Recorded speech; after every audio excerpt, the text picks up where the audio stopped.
Friends, welcome back to my channel. It's me Laiba और आप देख रहे हैं Laiba health and beauty tips.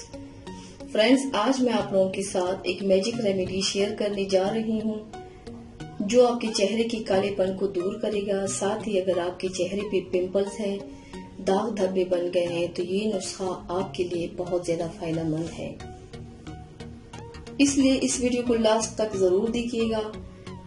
Friends, गोरा होने का सपना हर मर्द और औरत को होता है। वैसे भी गोरापन को खूबसूरती का नाम दिया गया है।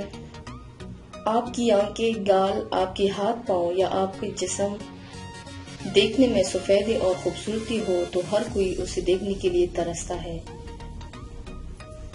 वैसे भी खूबसूरती से कोई भी कातिलाना हो जाता है, इसलिए गोरापन हर कोई चाहता है। चलिए, बातें बहुत ज्यादा हो गई है तो चलिए शुरू करते हैं। पर इससे पहले प्लीज मेरे चैनल को सब्सक्राइब कर लें और बेल आइकन को दबाएं ताकि मेरे डेली की नोटिफिकेशन आप लोगों को आसानी से मिलती रहे। इसके लिए आप लोगों को चाहिए हाफ लेमन, हाफ चम्मच चीनी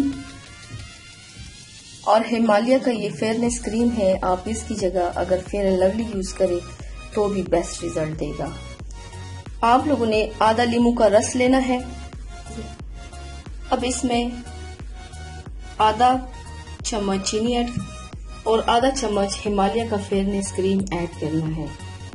इन तीनों चीजों को अच्छी तरह से मिला लेना है। ये देखिए, ये आपस में मिक्स हो गए हैं, सारी चीजें यकजा हो गई है। आपने इसको अप्लाई करना है और अप्लाई करते ही आपने मसाज करना है। इसमें हमने लेमन ऐड किया है। लेमन आपकी स्किन पे ब्लीच की तरह काम करेगा। साथ ही शुगर ऐड कर लिया है। शुगर स्क्रब की तरह आपकी स्किन पे काम करेगा। ये आपकी स्किन से डेड सेल्स रिमूव करेगा। और जो फेयरनेस क्रीम हमने ऐड की है वो आपकी स्किन को वाइटन बनाएगा और साथ ही ग्लोइंग भी बनाएगा।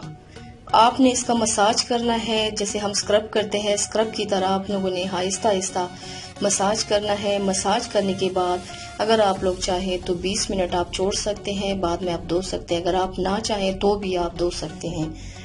इससे आपका स्किन इतना वाइटन बन जाएगा, इतना ग्लोइंग बन जाएगा और आपकी खूबसूरती में और भी मजीद इजाफा होगा इंशाल्लाह। सो फ्रेंड्स, ट्राई जरूर कीजिएगा, मुझे फीडबैक जरूर दीजिएगा। मेरे चैनल को सब्सक्राइब करना मत भूलिएगा। अपना बहुत ज्यादा ख्याल रखिएगा। मिलते हैं मेरे नेक्स्ट वीडियो में, तब तक के लिए अल्लाह हाफिज।